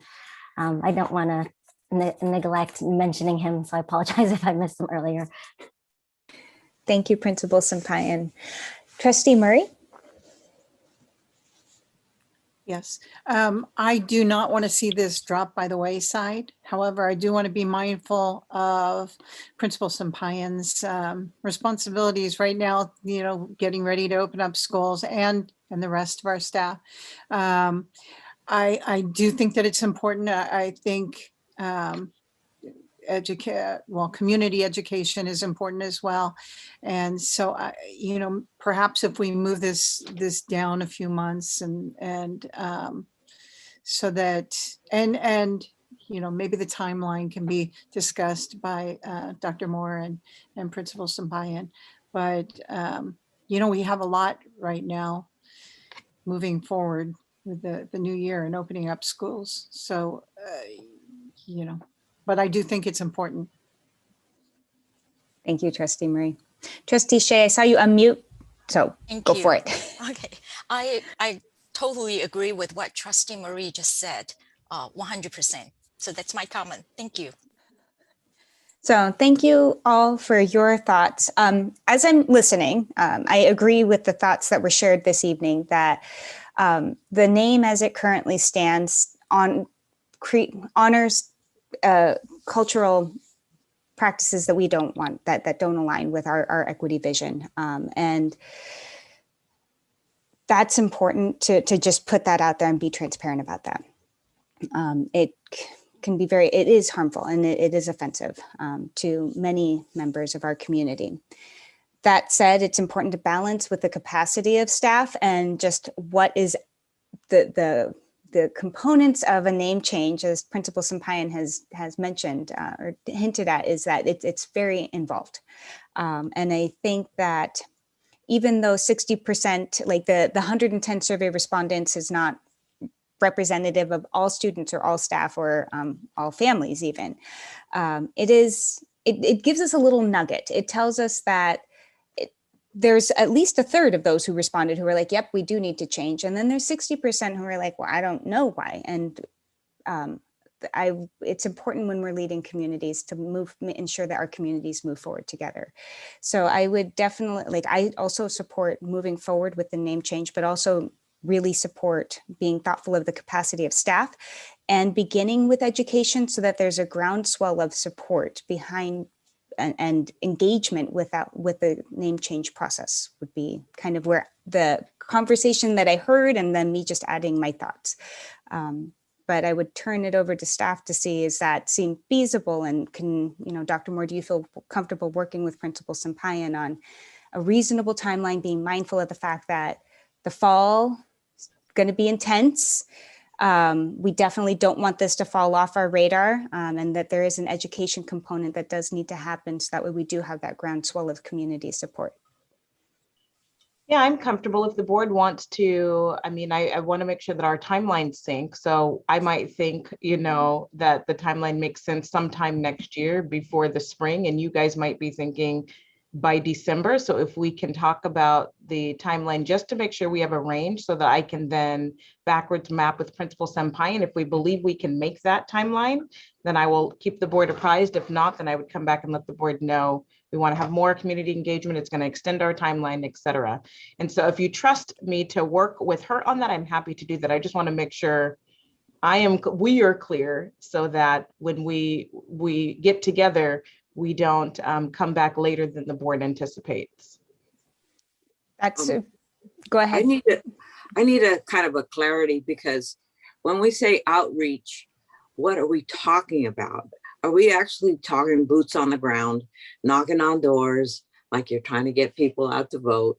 Are we talking about that? Or are we just talking, we put a blurb in the newspaper and then we put it out in the district, peach jar? What does it mean? This is what I'm worried about. I'm a little practical about this. Are we going to just, we have to hire 4 people to go out there? Hey, do you really want to do this? Let's, like the census worker. So this is what I want to know. What is the commitment to this effort? So I think one of the things we have to do, as you heard Principal Sampayan say, is with the committee, we start having conversations about the best outreach approach. That way the committee comes up with the ways that we think we can reach our community in unique ways that may not be an email. It might be some knocking on doors. It could be phone calling, but we don't know until we actually meet with the committee and generate ideas from within. So when the board decides tonight, you will go to that step, you will take that step, or are we already there? Do we have somebody that's already committed that's going to go do this? Because I got a feeling that it's like everything else. When we outreach, we just put it in the paper. We gave notice that we're going to do this. To me, that's not outreach. So some of the things that we've done previously haven't necessarily been just put in the paper. We have utilized that approach.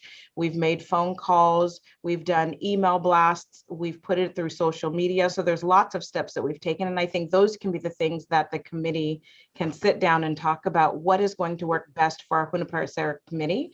And you saw that Principal Sampayan has already reached out to some local officials as well. We can tap into them and also ask, how can you help us get the word out? Can it be mentioned potentially at a daily city council meeting, things like that? But we need the time to just plan it out.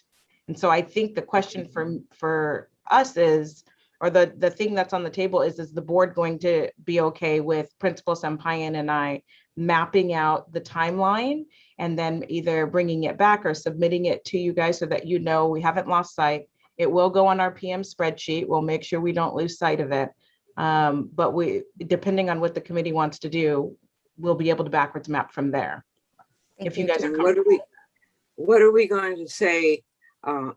When are we going to determine we've had enough outreach? We do have a better sampling of what the community is wanting outside of us, because this is what it means. It's 100,000 people in Daly City. Are you going to go through all of them? Because this is what I need to hear. So the plan is to go. Go ahead. Sorry, that's it. That's okay. The plan is to focus on our school community. And as you heard us say, we're going to tap into local officials that can also help us with our outreach efforts. And so we're going to tap into the expertise within the community so that we can educate. We have to focus on our students and educating them so that they also understand. So it's multi-layered. It's not just one specific group. And then we'll bring it back to the board and say, here's all of the outreach, here's the new revised survey, here's how we educated. Everything that you guys outlined tonight will be part of the plan, and everything Principal Sampayan outlined will be part of the plan. Thank you, Dr. Moore. Several hands went up. Principal Sampayan, I saw your hand up, and then Trustee Shea and Trustee Baker also saw your hands go up as well. Thank you. I just wanted to add, Dr. Moore had mentioned our school community, but also, alums and people who have invested their time, energy, and efforts into JS. Not just our current families, but also families of alums. As I think that would be very important to have them have a voice. Absolutely. Thank you, Principal Sampayan. Trustee Shea and then Trustee Baker. So to kind of not answer Dr. Moore's question, but to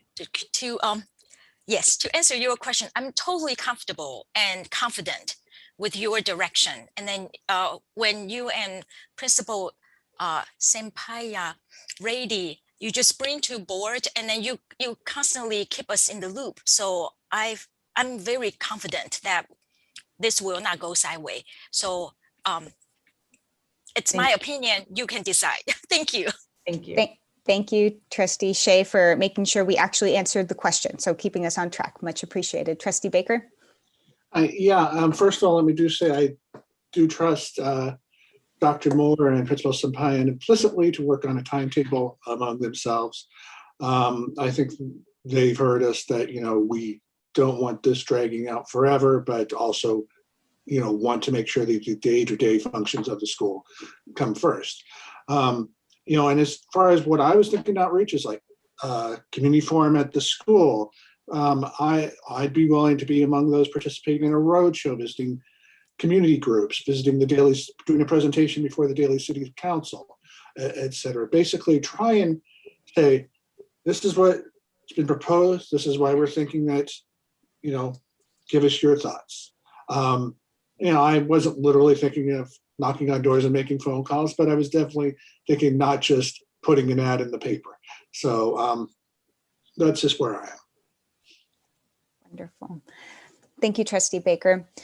So I also feel confident because Dr. Moore and Principal Sampayan, you're more aware of what's going on behind the scenes. Like the board's aware that a lot's going on, but the nitty gritty day in, day out, and like the long hours and everything that takes up your days and then also your evenings, you're far more aware of that. So both of you are far more aware of your capacity. You know that this is important, and we have every trust that you'll come up with a timeline that keeps it moving forward, but also balances your own capacities and the capacities of the community and your teams.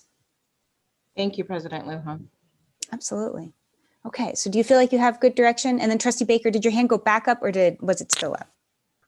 It just like staying up. Okay. Yes, I am clear. Principal Sampayan, are you comfortable?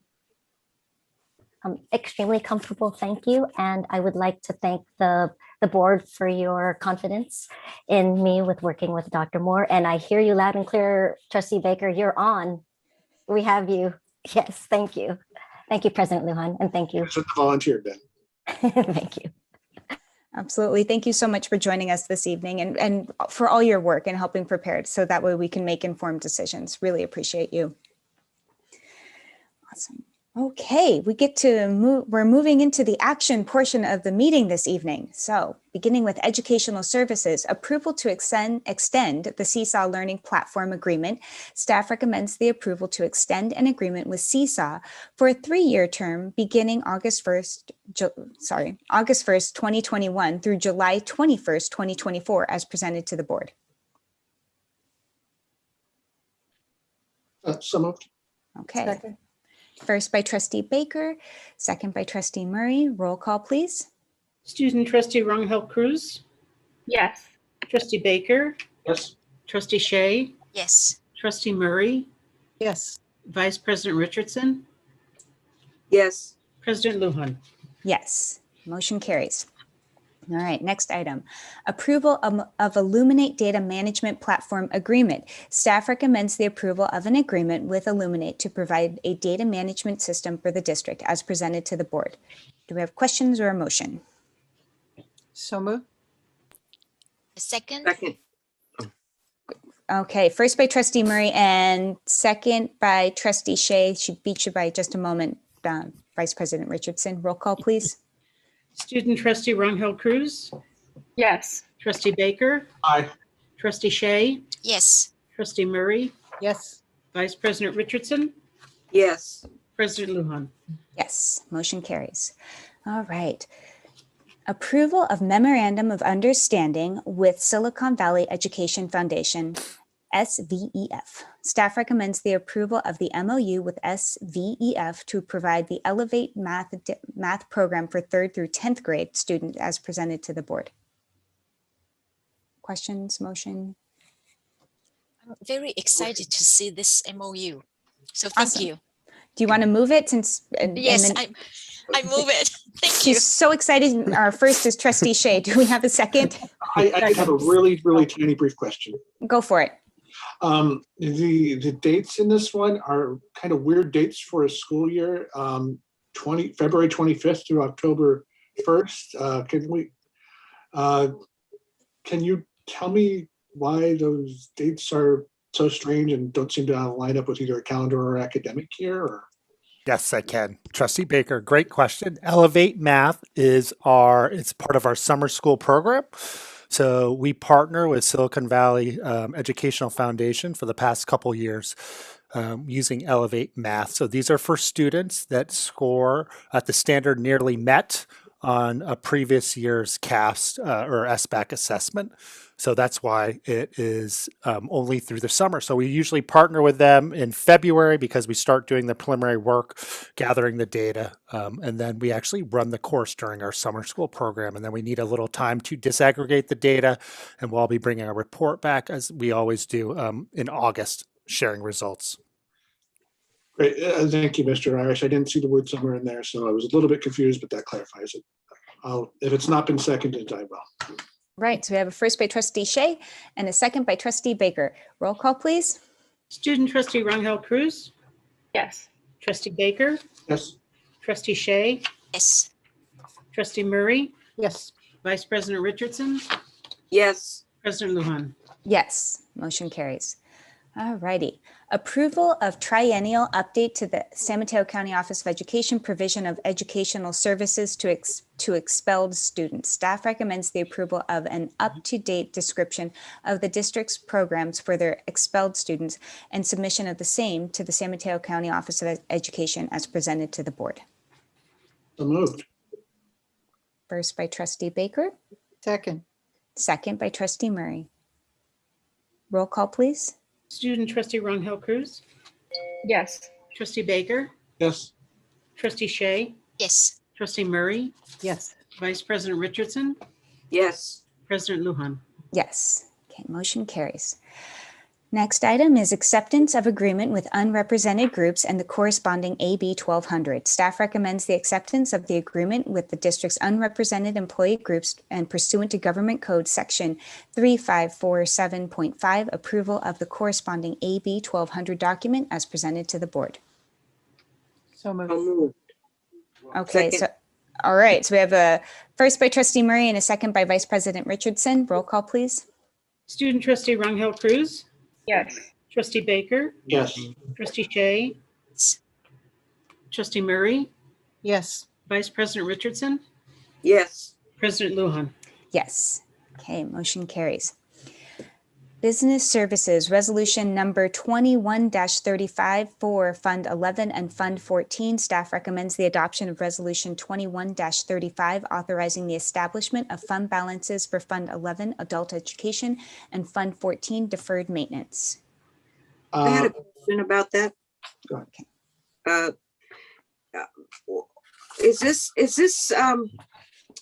this question is for Mr. O. Are we doing this just because we're used to it, or we're not required anymore to keep these funds segregated from the rest of the budget? Is that what I'm hearing, Mr. O, on this resolution or memorandum? Yeah, hi, Vice President Richardson. Yeah, so basically this allows us to keep those funds separate. It used to be separate, so it's more transparent to have it separately than lump it all together into one general fund. So that's why we do this every year. You know, it's a yearly resolution to keep it separate, so it's more transparent that way. Oh, okay, yeah, I agree. I mean, it helps me when I'm like looking at things and questioning when I hear Dr. Moore saying, well, we have enough money in that fund. So it just makes for me a better understanding in the bookkeeping. Thank you. Welcome. That's all I have. Thank you, Vice President Richardson. Trustee Baker, did you want to make a motion? I did, with a request to waive the reading of this resolution. All right, we have a first by Trustee Baker. Do we have a second? Second. Second by Trustee Murray. Roll call, please. Student Trustee Rangel Cruz, Yes. Trustee Baker, Yes. Trustee Shea, Yes. Trustee Murray, Yes. Vice President Richardson, Yes. President Lujan. Yes, motion carries. Okay. Approval of change orders number 6 through 9 with AAA Network Solutions for network cabling projects. Staff recommends the approval of change orders numbers 6 through 9 to the AAA Network Solutions Agreement in the amount of $22,350.33 for the district's structured network cabling project as presented to the board.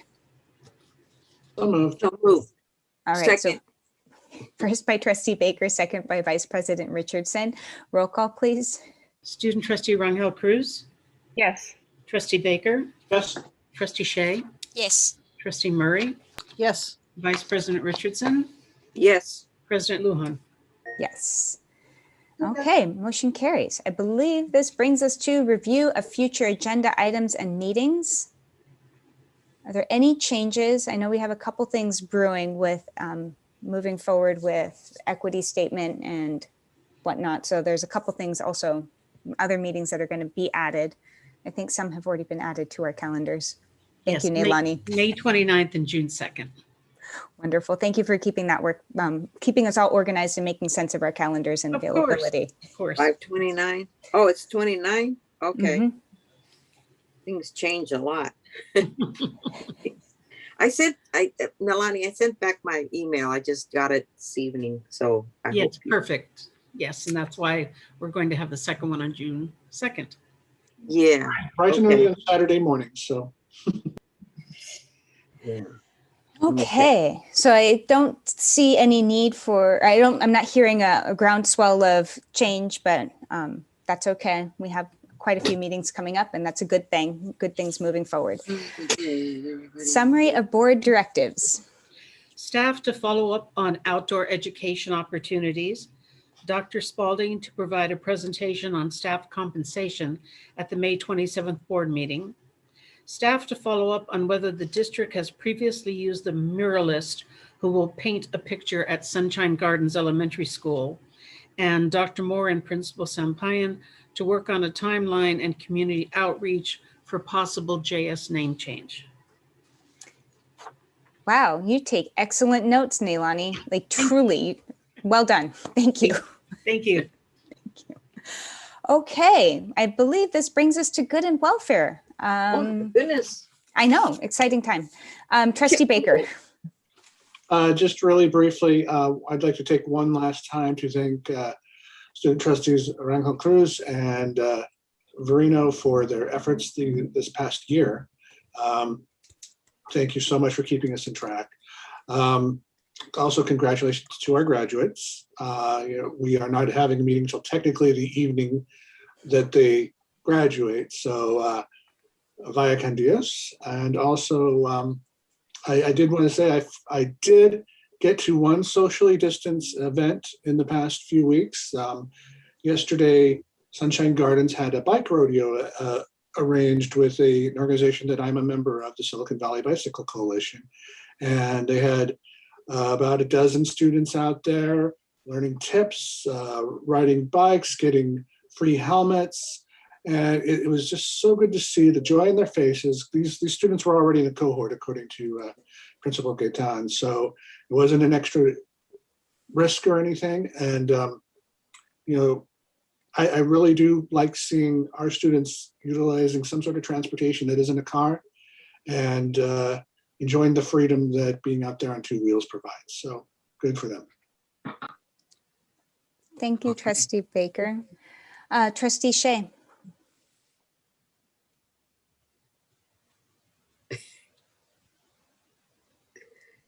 Okay, thank you.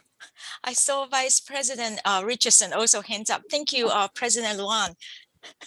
I'm just going to go for it. Thank you. Go for it. Okay, so we had actually Vice President Richardson and I, we had on May 11th, we had the Trustee Orientation with Dr. Deborah. She's wonderful. We learned so much. I learned so much from her and also from Vice President Richardson. Lots of great information and how to behave myself as a trustee, what to say, what not to say, what to do and what not to do. So I will sharpen my skills and be a better contributor to this board. And then May 11, several of us, we did the virtual school visit. That's my favorite part. It's really nice to see kids interact, students interact with teachers on the classroom, and so creative. So we did I think almost all of us were there. Buri and Martin, I was there for a short period of time. And then thank you for Trustee Baker remind us our graduates, really congratulate our high school graduates and count those, how many of them? There are total 617 graduates. So it's really nice to see we quote unquote produce the lots of great students going to the their next stage. So thank you. Thank you, Trustee Shea. And Vice President Richardson, if you're ready, we'd love to hear your good and welfare. I just want to remember not to forget, but I did want to say thank you to Abby and Jessica. You girls have just impressed me to be leaders of anything you set out your mind to do. I mean, you're just so self-confident, and I hope that we gave you a little confidence to be part of the mix, because this is all about you in the end of the day. And I just want you to keep listening to school board meetings. You might pick up something important that'll help you and turn your sights on something else, a new goal or something. But continued success, and I was so happy to have you. Jessica and Abby, you girls are just great. And another thing I wanted to mention, and I didn't want to forget, is the Ken Awards. And President Lujan put on a Oscar performance in many ways. She had the stars in the background and the Oscar in the side there, and she just went to town. I was just so impressed. That's better. That was better than the one that nobody watched, with the real movie stars. But it was so great because everybody just capitalized on a bad situation during last year, and everybody just showed us their gardens and everything they did, the bands, even our own, El Camino High School band. They were so inspiring, and the students they just sounded so great on the Zoom, and I was just so happy with the way that the whole program was put together. And thanks Mr. Simon, because it just had that professional twinkle to it. And I also don't want to forget the Teacher Appreciation Week. And I so appreciate our educators. And we went to 2 schools that we visited, Martin and which is the other one? I forgot. Anyway, we run together in Zoom. But we had a great time, and everybody, it was so, I learned so much. Oh, it was Martin. Who else did we go to? Bury. Thank you. Yeah. And, it was just great. And then that last Saturday, I tuned into the State Historic Day watch party, and our own Brenda Gonzalez got an honorable mention for the Herbert Nickrick Visual Arts and History. Deborah goes to South San Francisco High School, and I was so proud of her. And along with our other entries from San Mateo, we were well represented. So many smart students in our county. We just can't be too proud.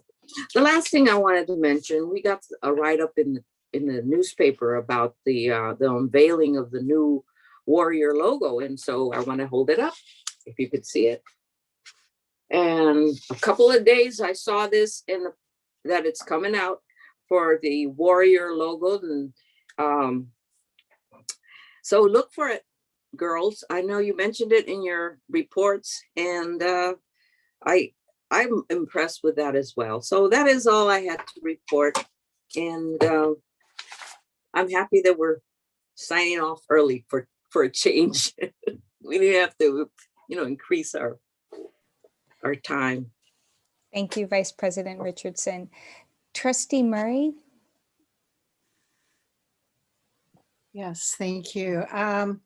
First, I want to thank Jessica and Abby. We'll see you again next year, Abby. But Jessica, good luck with all you do. We've appreciated your voice. And when you were talking earlier, I remembered your very first meeting, and you were so shy, and you were just like, you're so confident now, and I just, it's amazing. And I'm sure that the skills you learned this year and your own personality will take you far. And thank you for sharing your talents with us for this year, and with your school as well. I want to congratulate all of our graduates. This has been a time for you, and the last couple of years, and you guys have done amazing, and we appreciate your diligence and going through this. Not only the diligence in starting out in something that we thought was only going to last two weeks, and here we are, 2 years later, and you've missed proms, and you've missed so much, but you guys have made so much. I am amazed at how resilient all of you are, and how you've kind of normalized something that was so hard. And I appreciate that. And I'm sure that those skills will take all of you far. I want to congratulate all of the Kent Award recipients. I wasn't able to make it, but Dana, I'm sure that you did a wonderful job. And last year, being part of the Kent Awards, I remember how amazing all of the programs were. And then I was part of the Martin Elementary School virtual tour, and each time I go to these tours, I learn a little something different. This time I had like an aha moment, and it was that as these teachers are teaching, it's not just a flat screen, the teachers looking at the students. They are layering lesson after lesson after lesson, and it's pretty amazing to watch. And I am in awe of our teachers.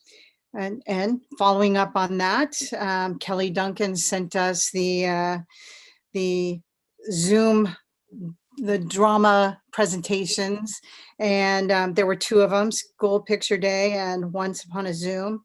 And our students are very talented, but also our teachers are. And thanks to the teachers and adults who help to make this happen for our students. And I know I had something else that I was going to bring up.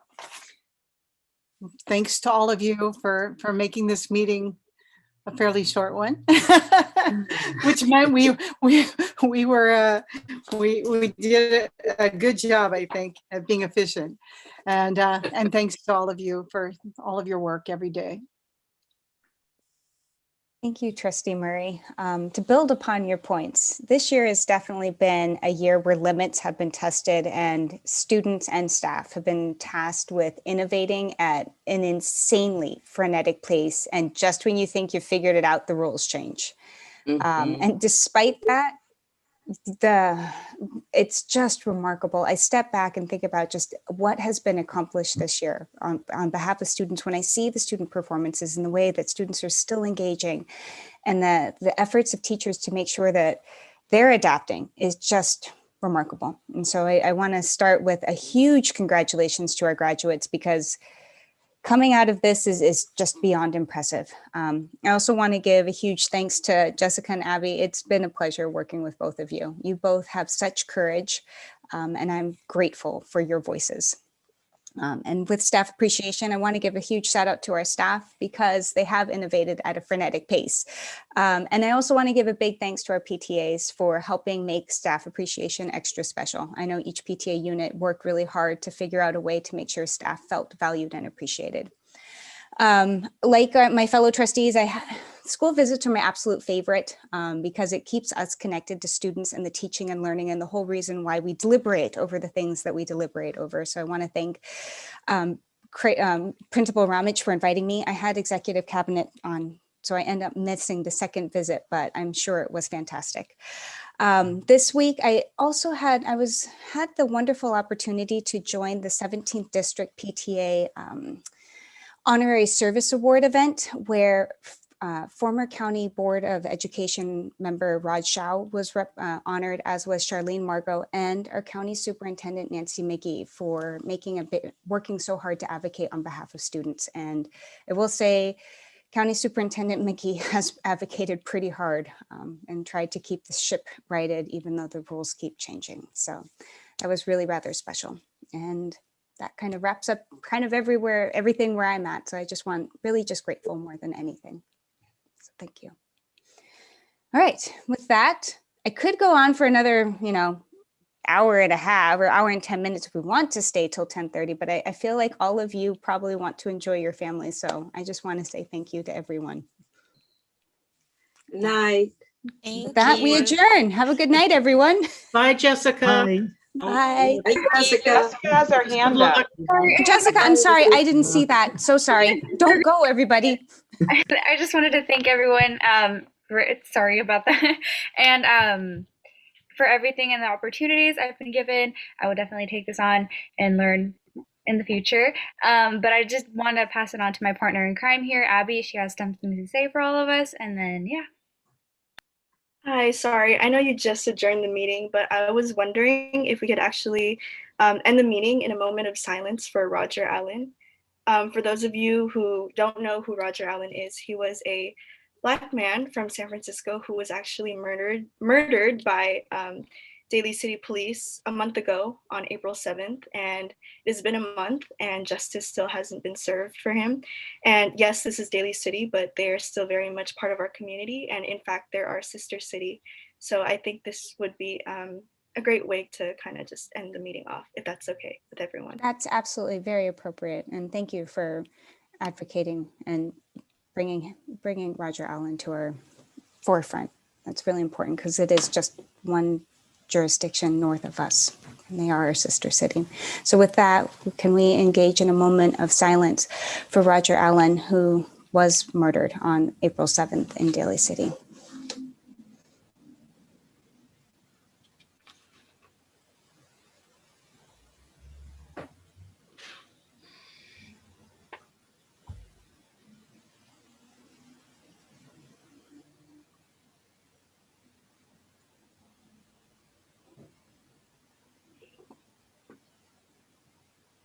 And with that, thank you all.